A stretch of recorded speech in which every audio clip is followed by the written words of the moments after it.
जोहार। State news Jharkhand channel पर आप सभी को एक बार फिर से समाचार संध्या में स्वागत है। पर अभी तक आपने इस वीडियो को लाइक नहीं किया है तो लाइक कर दें और इस चैनल को सब्सक्राइब कर दें। तो चलिए नजर डालते हैं आज दिन भर की तमाम छोटी बड़ी खबरों पर। मैया योजना के पैसे के लालच में ससुराल वालों का खूनी खेल। बहू की हत्या पर पूरे इलाके में आक्रोश का माहौल।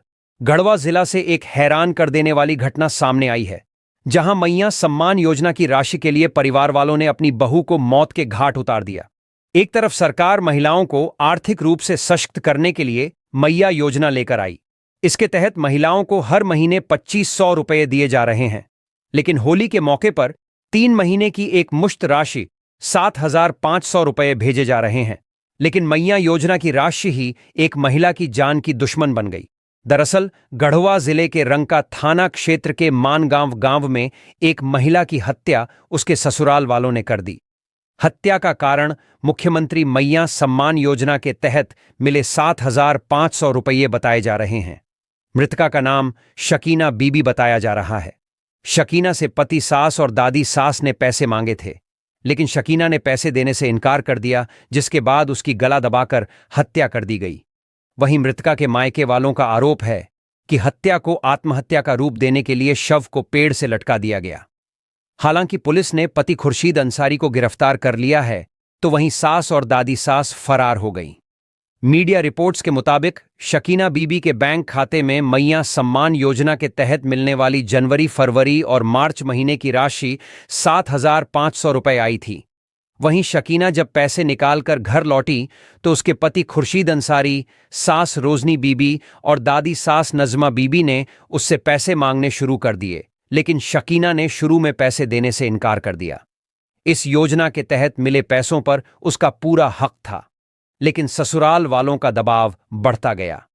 दबाव बढ़ने के बाद शकीना ने अपने पति को 500 रुपये दे दिए, लेकिन इससे उनके पति और सास ससुर संतुष्ट नहीं हुए, जिसके बाद से इस बात पर घर में विवाद शुरू हो गया।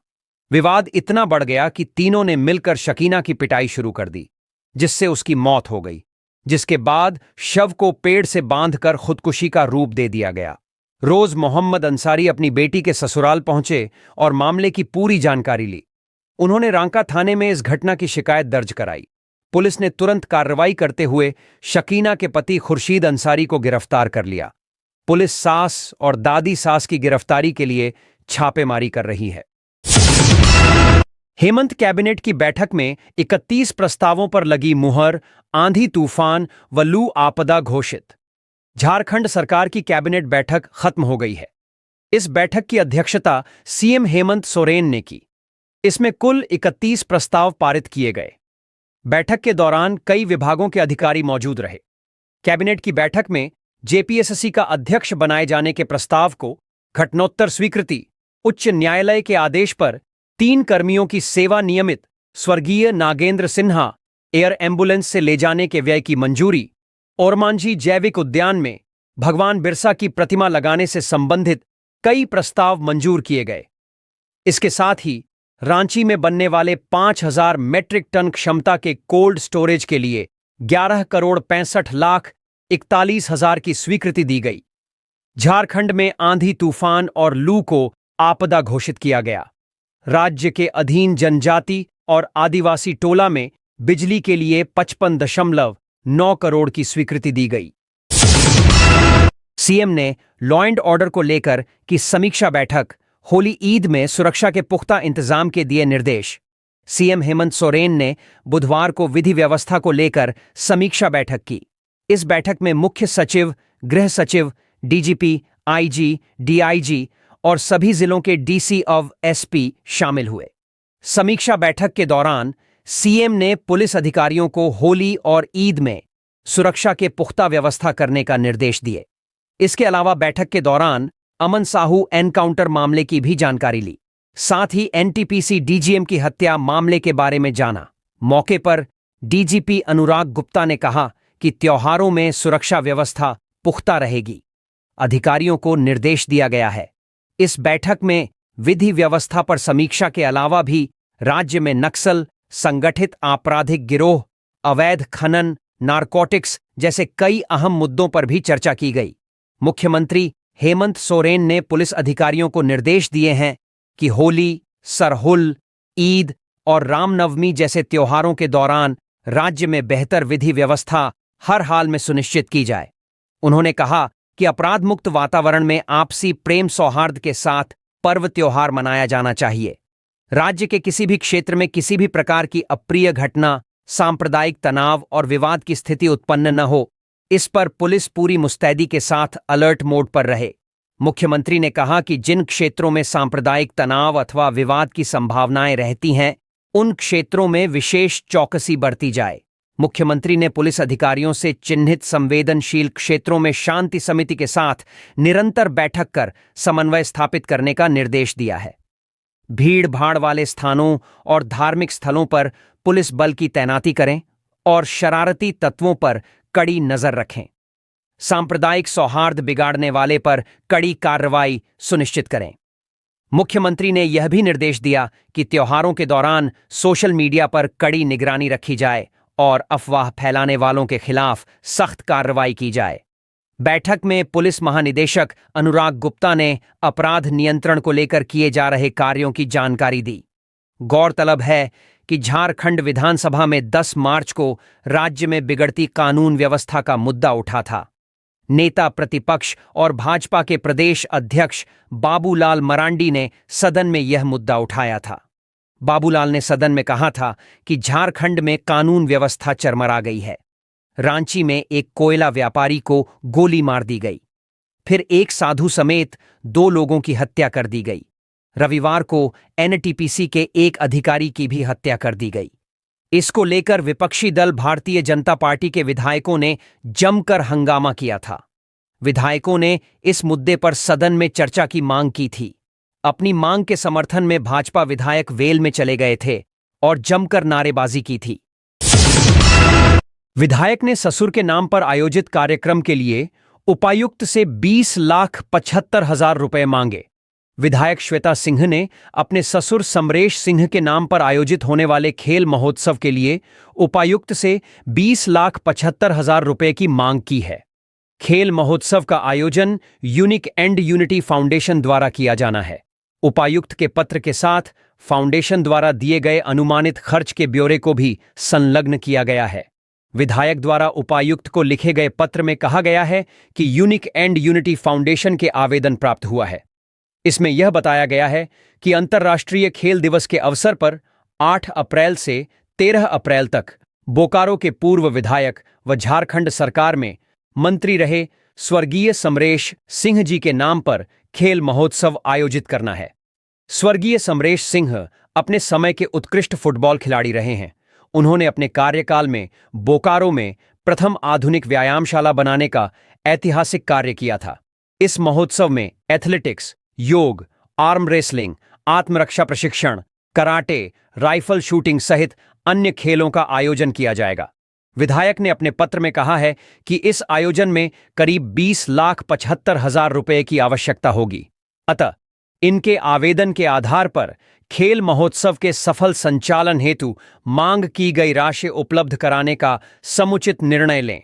मिनिस्ट्री ऑफ कॉरपोरेट अफेयर्स के ब्यौरे के अनुसार इस संस्था को गठन 24 अगस्त 2023 को किया गया था। कंपनीज ऑफ रजिस्ट्रार के यहाँ कंपनी निबंधित है। संस्था के काम के दायरे के रूप में स्पोर्ट्स और शिक्षा के क्षेत्र का उल्लेख किया गया है। संस्था के पता के रूप में मकान नंबर 2, वास्तु विहार फेज 5, माराफारी कॉलोनी, बोकारो, चास दर्ज है। इस कंपनी के 2 निदेशक हैं। इनके नाम विभा कुमारी और अनिल कुमार है। संस्था का ऑथोराइज्ड कैपिटल 2,000 रुपये है। मयंक सिंह और राहुल सिंह करेंगे अमन साहू गिरोह का संचालन, सोशल मीडिया पर जारी की प्रेस विज्ञप्ति। गैंगस्टर अमन साहू के एनकाउंटर के बाद अब मयंक सिंह और राहुल सिंह उसके गिरोह का संचालन करेंगे। इस संबंध में अमन साहू गिरोह के मयंक सिंह ने सोशल मीडिया पर प्रेस विज्ञप्ति जारी की है। जारी प्रेस विज्ञप्ति में कहा है कि अब गैंग का संचालन मयंक सिंह और राहुल सिंह करेंगे। गैंग से जुड़े सभी लोगों और बॉस अमन साहू से व्यक्तिगत रूप से जुड़े हुए सभी लोगों को यह बताना चाहता हूं कि आप लोगों को किसी प्रकार की चिंता नहीं करनी है। बॉस अब हमारे बीच नहीं रहे, लेकिन उनका साथ हमेशा हमारे साथ और हमारे ऊपर बना रहेगा। प्रेस विज्ञप्ति में कहा गया है कि अमन साहू का जेल के अंदर रहना जैसे हमारे लिए कमजोरी थी, उसके ठीक उल्टा अब हम लोग उनके कारण और भी दिव्य, गंभीर और शक्तिशाली बन गए हैं। हमें अपने भाई अमन साहू पर गर्व है कि उसने जीते जी पूरे तंत्र को हिला रखा था। इस बात का भी गर्व है कि पूरे सिस्टम का मालिक होने के बाद भी विरोधियों को हमारे भाई को साजिश रचकर मारना पड़ा। रायपुर से गैंगस्टर अमन साहू को रांची के होठवार जेल ले जा रही थी।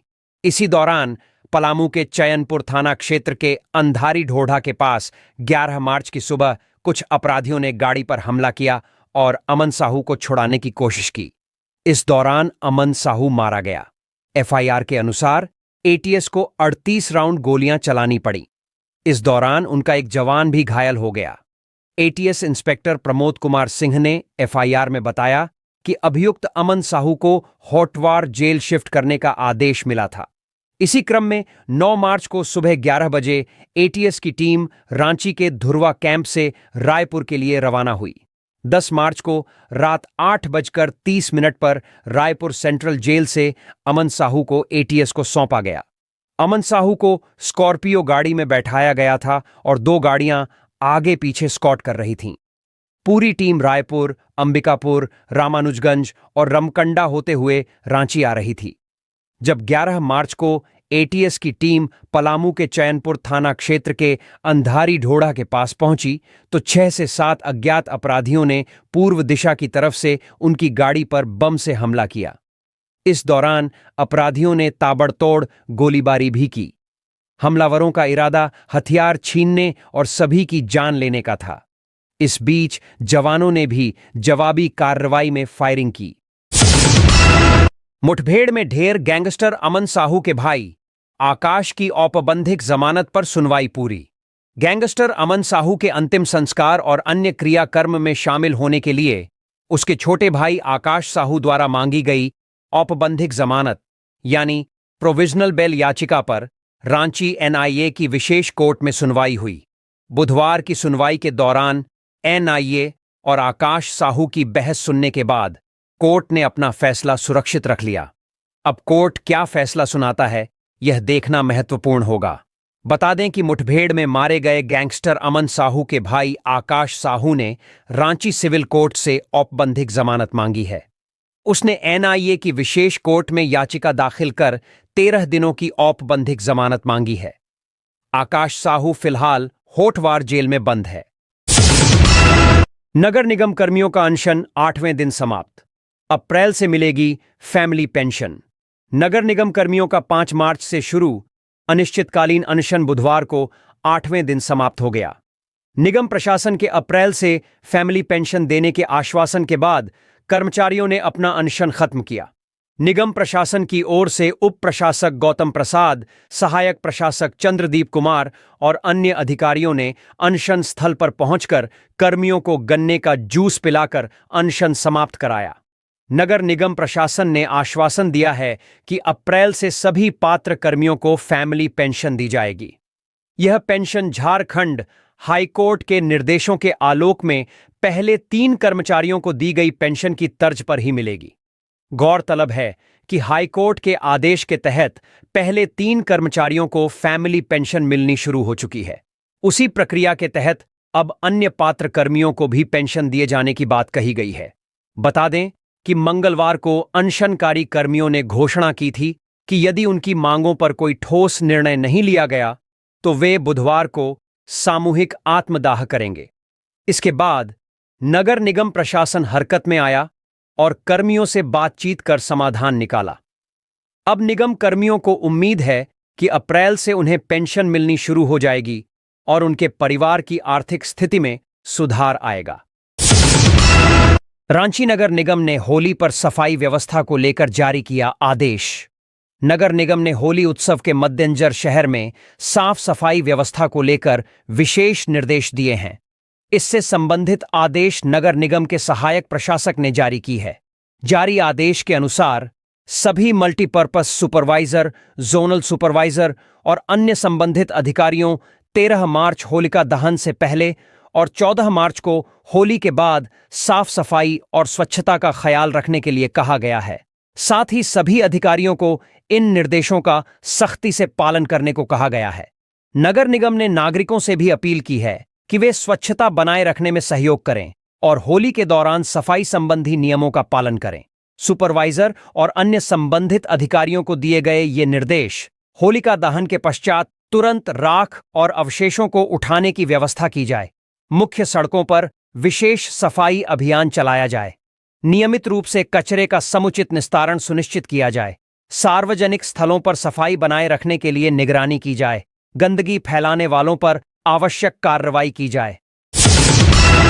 मेदिनीनगर केंद्रीय कारा में डीसीएसपी की मौजूदगी में पुलिस ने छापा मारा, जेल सुपरिंटेंडेंट को फटकारा। झारखंड के अपराधी अमन साहू के एनकाउंटर के बाद बुधवार को पलामू मेदिनीनगर केंद्रीय कारा में डीसीएसपी की मौजूदगी में पुलिस ने छापेमारी की। जेल में बंद कैदियों की सेल की जांच किए जाने की खबर है। मोबाइल फोन और नशीले पदार्थ पर विशेष ध्यान केंद्रित किया गया। DC Shashi Ranjan, SP Reshma Rameshan, SDM Sulochana Meena, नगर आयुक्त जावेद हुसैन समेत कई पदाधिकारी निरीक्षण के दौरान मौजूद रहे। डीसीएसपी ने जेल निरीक्षण के दौरान अनियमितता पाए जाने पर जेल सुपरिटेंडेंट को फटकार लगाई। निरीक्षण के दौरान कैदी वार्ड से लोहे की कीलें और नशीले पदार्थ भी बरामद किए जाने की सूचना है। सूत्रों की माने तो जेल में बड़े कैदियों को अलग अलग कई सुख सुविधाएं दी जाती थीं, जिस पर डीसीएसपी ने जेल सुपरिटेंडेंट को जमकर फटकार लगाई है। सूत्रों के अनुसार जल्द ही जेल सुपरिटेंडेंट पर भी कार्रवाई की जाएगी। झारखंड वित्त आयोग के अध्यक्ष ने राज्यपाल से की मुलाकात। राज्य वित्त आयोग के अध्यक्ष एपी सिंह ने राजभवन में राज्यपाल संतोष कुमार गंगवार से शिष्टाचार भेंट की।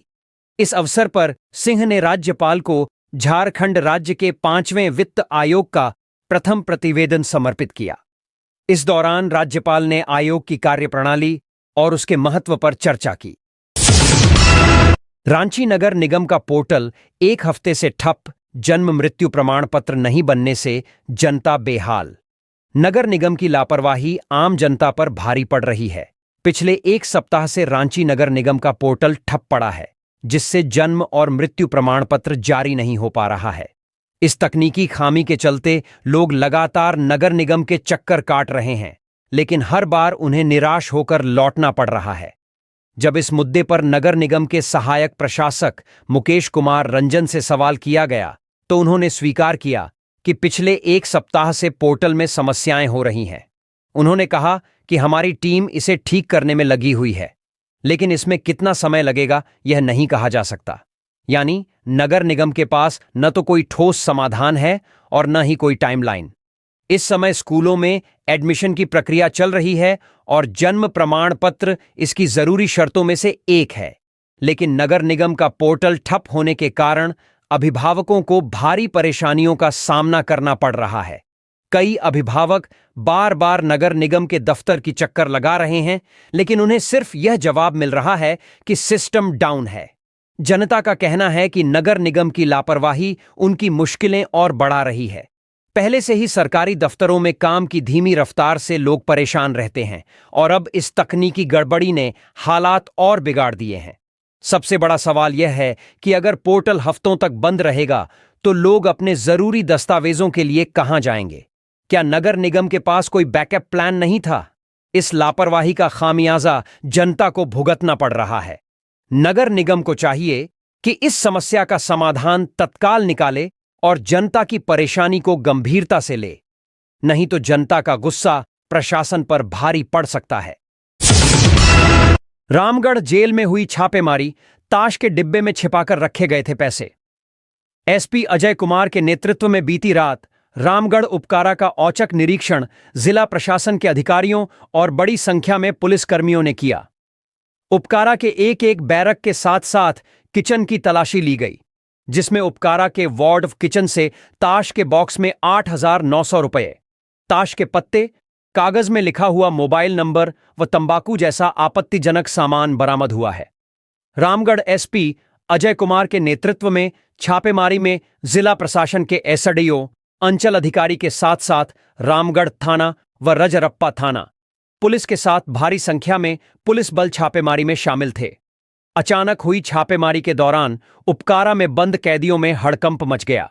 रामगढ़ उपकारा में कई बड़े आपराधिक संगठन से संबंध रखने वाले अपराधी और कई कुख्यात नक्सली बंद हैं। जेल के अंदर से ही कई बार रंगदारी मांगे जाने की बात भी सामने आ चुकी है। छापेमारी से कैदियों में हड़कंप मच गया। रामगढ़ एसपी अजय कुमार ने बताया कि उपकारा रामगढ़ में कैदी द्वारा मोबाइल इस्तेमाल किए जाने के संबंध में गुप्त सूचना प्राप्त हुई थी, जिसके बाद टीम द्वारा बीती रात मेरे नेतृत्व में उपकारा रामगढ़ का औचक निरीक्षण किया गया। निरीक्षण के दौरान रामगढ़ उपकारा से तंबाकू, ताश के पत्ते, ताश के डिब्बे में 8,900 रुपये, कुछ कागजात, टेलीफोन नंबर बरामद किया गया है। उक्त सारा सामान रसोई घर से बरामद किया गया, जिसके उपरांत मामले में नियम अनुसार आगे की कार्रवाई की जा रही है। नगर निकाय चुनाव को लेकर ओबीसी सर्वे पर आजसू नेता ने उठाए सवाल। टेबल पर ट्रिपल टेस्ट करने का लगाया आरोप, डीसी से शिकायत। गढ़वा नगर निकाय चुनाव को लेकर जिले में चल रही ओबीसी ट्रिपल टेस्ट की प्रक्रिया पर सवाल उठने लगे हैं। जिला आजसू कमेटी ने गढ़वा जिला में ट्रिपल टेस्ट की प्रक्रिया में अनियमितता का आरोप लगाया है। आजसू का आरोप है कि टेबल पर ही सर्वे का काम निपटा दिया गया है।